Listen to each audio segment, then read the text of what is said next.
Well, good Friday morning. It's January 9th. I'm Harry Sullivan. Thanks for joining us for Catch Up Quick. Well, new on this Friday morning, the Knox County Sheriff's Office needs your help finding a missing woman. The Knox County Sheriff's Office says deputies got a report that 22-year-old Sarah Johnston went missing just after midnight. She was last seen 2 days ago on Copperwood Lane near Middlebrook Pike in West Knox County. She does not own a car. Right now, KCSO doesn't know if she left on foot or got a free ride.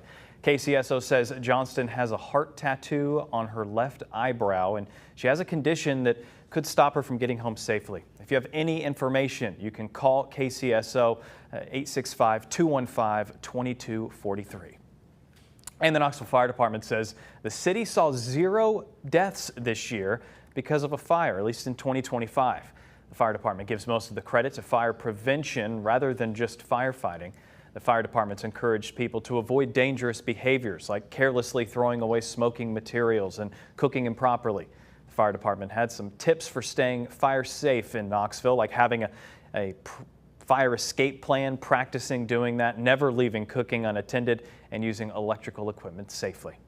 Well, the officer hurt during the vice president's motorcade, making it back to the Maryville Police Department for the first time yesterday. Still a long road to recovery, though, for Officer Justin Brown. His police motorcycle crashed with a state trooper back in November. He's in a wheelchair right now. He's got a cast on his right arm there. Blue Line Tennessee presented him with a check for $21,500. He says he's very grateful for all the support. Didn't even have to ask for favors. You know, they were volunteering. I mean, whether it was to go to our house and take out the dog, you know, every day, and you know, just stuff like that. Even now, going to the house and fixing a fence or any of the things I can't even mention right now, they've been awesome. Well, he's hoping to be back with the department in about a year. All depends on the timing for his hand to fully recover. And more charges have now been filed against the 2 suspects in that deadly Airbnb shooting in Hamblin County last weekend. Sheriff Chad Mullen says Adam Perez and Talon Trevathan are facing additional charges of aggravated assault and 19 counts of reckless endangerment. They're already charged with second-degree murder. 2 people died in the shooting, 2 others shot, now out of the hospital. The house party happened on Old Poplar Road in Talbot. Around 30 people were at the party. The 18-year-old who booked the house on Airbnb also facing charges. And Knox County School Board approving the design plans for a new school, the $66 million school being built on the site of the old rural high school. It serves students in grades K through 8, at least will, with separate spaces for the younger and older kids. Officials with the school board say they have extra money for the project in case construction or other costs go up. And the new school will be state-of-the-art, from a science lab, performing spaces for kids. School Superintendent Dr. John Reiswick calls this a once-in-a-generational chance to build an innovative school in the heart of Knoxville, serving students now attending Beaumont Magnet Academy, Maynard Elementary, Westview Elementary, and a portion of Lonsdale Elementary. And a Knox County mom says the Knox County School Board has urgent business to attend to in Powell. Karis Connor told board members that there's a dire need for a new elementary school there. She says hundreds of students are learning in trailers behind the main building that's 40 years old. She says the thin tin puts children at a constant security risk, and the kids can't escape the cold winter weather. In the winter, our students must wear hats, gloves, and coats the entire day.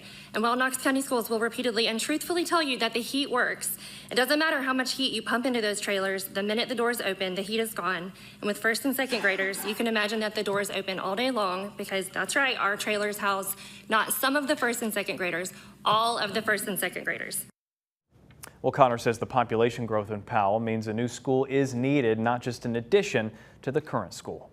And a new report says that it costs more for Tennessee parents to get daycare for our kids than it does to send them to an in-state school to go to college for the year. As Steve Mealing found out, some parents are holding back on having children just to make ends meet. On average, daycares in Tennessee are running parents about $14,000 per child per year. And we're finding out that the costs are starting to pile up even before their kids are in the care of those centers. The latest State of the Child in Tennessee report is out, with a grim look at how much it's costing Tennessee parents to put their kid in daycare. I think it's just a losing system for everybody. Angie Russo ate $1,300 in waitlist fees and waited for years to get her son into daycare in Nashville. At least from my experience and my friends' experiences, that starts when you're pregnant. It's an experience most Tennessee parents are faced with, trying to weigh the cost of having a child. And Eleanor Tierney found that out shortly after learning she was going to have a daughter. It's really heartbreaking to find out you're pregnant, like I was saying, because I'm older, I'm so excited. And then finding out that you can't afford daycare, but you can't afford to not work. And the report shows the Mid-State has some of the most expensive child care in the state, with Williamson County leading the way. We did not have another child, and I don't have time, given my age. Like, we did not have another child because we cannot afford to send them to daycare. And while state programs exist for low-income families to help offset child care costs, families we spoke with don't qualify, even though they're struggling to fund the services they need. I mean, until we stop making this a private system and more of a public one, because it shouldn't be on the parents and the teachers and the daycare providers. It should be on the public. Now, according to the census, the midpoint family income in Tennessee is about $81,000. That means about 17% of the average family's income goes toward child care. But of course, many families fall below that point too. And new data from statewide testing shows scores are going up from the pandemic. According to the state's 2025 TCAP results, about 41% of students across the state either met or exceeded expectations in English language arts. It's up from previous years, showing steady gains after years of learning disruption during the pandemic. J.C. Bowman from the Professional Educators of Tennessee says that improvement did not happen overnight.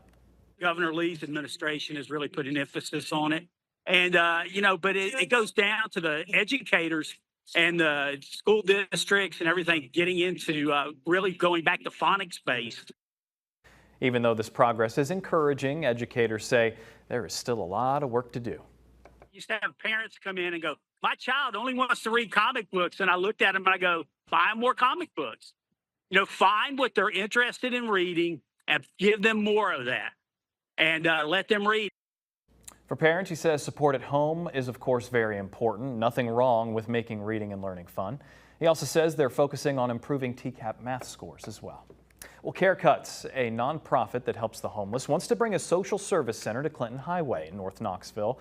Some are expressing concerns over safety, though. Care Cuts founder Marty Baker says the center would serve between 40 to 60 people 2 days a week and up to 80 on Sundays. There'd be a max of 28 people in the center per day, but not everyone who lives in the area is on board. Dozens of people went to the Planning Commission meeting to speak against the idea. Crystal White, who lives nearby, says she's worried this could cause a big problem instead. Placing a high-volume resource center in close proximity to major public events without adequate security, behavioral health system services, and accountability measures shifts the burden onto the neighboring businesses, neighborhoods, and everything. Baker says she understands those concerns, but she does say this will help address a need because there's no services for the current homeless population there. In downtown Knoxville, you've got so many resources, and so we partner with everybody that will. And so we're going to bring not just Care Cuts to Clinton Highway, we're bringing other resources. A few residents do support the proposal, saying the bigger issue is to make sure that folks in the area get the help they need to be successful. The Planning Commission did pass the proposal. There's still a chance to appeal for those who still disagree. And two companies in Cott County will get at least $2 million each in money from the state to help recover from Hurricane Helene. The governor announced the grant recipients chosen by the State Department of Economic and Community Development. The first is Eastern Planting in Cott County, a Cott County manufacturer that had millions in losses from the storm. The second, American Appliance, a company that makes oven racks and parts for HVAC units. Your First Alert forecast with meteorologist Kyle Granger. It's 10:39 now on this Friday morning, and looking across Rockwood Mountain, I pulled up the traffic camera. You can see here the wet streets that cars are driving over as we've had this rain just kind of fanning out and getting more widespread as we've gone through the course of the morning hours. So here's the way things shape up on the radar and cloud track. Moderate to heavy rainfall, Crossville up to Wartburg, parts of Oneida, over to Jamestown, La Follette, and I'll take you in a little bit closer and show you what's going on. We've got some light to moderate rain in Kingston, over to Wartburg, the heavier stuff over Crossville right now, and a few sprinkles over downtown Knoxville back towards Bearden, settling into Alcoa. And there's more to come where all that came from, because we have all of this. And you see here the reds and yellows developing that has to move over our area, creating the first alert weather day for the rest of this day. So we move right on forward. We get into about 10 o'clock this morning where we are. Things are settling in just as expected. More widespread heavy downpours through the 1 o'clock hour, staying with us this afternoon. Through the evening hours, we have some breaks in the action, especially in Knox County over to La Follette, Williamsburg. And then we're going to come right back in overnight tonight with some widespread downpours once again. That's what's triggering the first alert weather day. We will have the wind stirring, which could bring down some trees into some power lines, but it's going to be all about this runoff issue that we have going into Saturday morning. We keep that coverage at 60 to 70, if not 80%. Much of the day. Here's 12:30 in the afternoon, sitting into the low to mid 60s across the board. That's the same for the afternoon as these bands of rain come through. 62 in Loudon, Kingston, 63 in Spring City, a break by 4 o'clock in Crossville. You see more rain coming into Sneedville at 61, then back into the Smokies, Newport at 63 to Gatlinburg at 62, and then 56 with the periods of downpours and rain overnight tonight. Bring us into what you see here in the forecast where you live, showing us at least an inch for all of us, potentially 2 to 3, especially as you get into the Smoky Mountains. This could create some runoff issues in around Pittman Center, over to Cosby, Hartford, and through parts of Great Smoky Mountains National Park. We'll watch that carefully here coming up in the coming days and the coming hours, really. Saturday into Sunday, the big change, it's a lot colder moving into next week. Highs in the 40s, overnight lows in the 30s. Moisture returns on Thursday. All right, Kyle, thank you very much. A lot to keep an eye on this weekend. Well, WVLT is proud to be your official station of the Vols. The Lady Vols continue that hot start to SEC play. They're now 3-0 in the league after a big road win over Mississippi State. True freshman Mia Polito, leading the way for the Tennessee Lady Vols, 26 points. They win at 90-80. Next up, Tennessee welcomes Arkansas to the Food City Center on Sunday at 2 on the SEC Network Plus. As for the men's team, facing a tough test tomorrow afternoon, headed to Gainesville, a battle in the swamp against the Florida Gators. This year's team relying a lot on freshmen, including Nate Ament. He's on the mid-season Wooden Award watch list, averaging nearly 15 points a game. Head coach Rick Barnes says these young players have earned their spot in the lineup. Coach Lance tapped me. He said, "You realize we've got 3 freshmen on the court, and in their second conference game, I think it really is a tribute to those guys because they've earned a right to be out there." We all always hang out together a lot, so it's kind of cool and fun to all be on the court at the same time. I mean, we all put in hard work to be able to play, and we got to keep doing that so we can keep playing. They're the most mature freshmen I've ever probably played with. All of them can really make an impact on the court, so it's really cool to see how much they've came along since the summer. Tip-off against the Gators tomorrow at noon on ESPN. And we're just a little over a month away from Tennessee baseball season on Rocky Top. New head coach Josh Elander and the Vols, currently ranked number 3 in the Perfect Game preseason poll. They sit right behind LSU and Georgia Tech. Tennessee starts the season with a weekend series against February 13th. They'll take on Nicholls State. And the Grand Ole Opry announced plans to celebrate the birthday of Tennessee legend and longtime Opry member Dolly Parton. The Opry will air its 4th annual Opry Goes Dolly show January 17th at the Grand Ole Opry House for Dolly's 80th. The show will feature songs from the 1980s era, her other classics as well, and other Opry members and special guests performing all their Dolly hits. Vince Gill, Lainey Wilson, Rhonda Vincent, so many more. The Opry says Dolly is not scheduled to appear in person. We have the link for tickets in the As Seen On section of your WVLT News app. And it's almost pickup day for Wreaths Across America. Thousands of evergreen wreaths laid by volunteers on the grave sites of veterans last month. The pickup date is tomorrow for many locations. Volunteers are needed to remove the wreaths and to help clean up cemeteries. If you can help, Wreaths Across America asks you to bring some gloves, a long-handed rake, and plastic tarp if possible.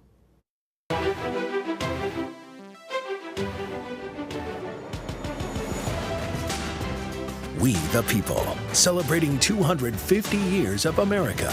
Sponsored by Garza Law Firm. Well, we're highlighting historic facts up to our nation's 250th birthday. On this date, you got to go back to 1865. Fisk School opened near Nashville, Tennessee. The first students ranged in age from 7 to 70.